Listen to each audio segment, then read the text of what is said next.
The Mouse, the Bird, and the Sausage by the Brothers Grimm. Once upon a time, a mouse, a bird, and a sausage became companions, kept house together, lived well and happily with each other, and wonderfully increased their possessions. The bird's work was to fly every day into the forest and bring back wood. The mouse had to carry water, light the fire, and lay the table, but the sausage had to cook. He who is too well off is always longing for something new. One day, therefore, the bird met another bird on the way, to whom it related its excellent circumstances and boasted of them. The other bird, however, called it a poor simpleton for his hard work, but said that the two at home had good times. For when the mouse had made her fire and carried her water, she went into her little room to rest until they called her to lay the table.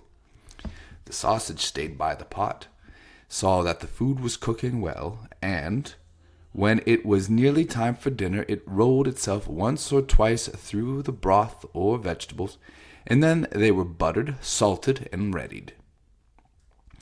When the bird came home and laid his burden down, they sat down to dinner, and after they had had their meal, they slept their fill till next morning, and that was a splendid life.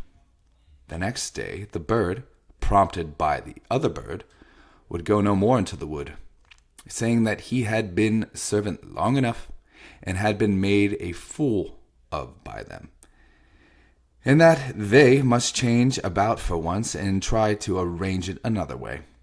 And, though the mouse and the sausage also begged most earnestly, the bird would have his way, and said it must be tried. They drew lots about it, and the lot fell on the sausage, who was to carry wood, and the mouse became cook, and the bird was to fetch water. What happened? The little sausage went out toward the wood, the little bird lighted the fire, the mouse stayed by the pot and waited alone until the little sausage came home and brought fire for the next day.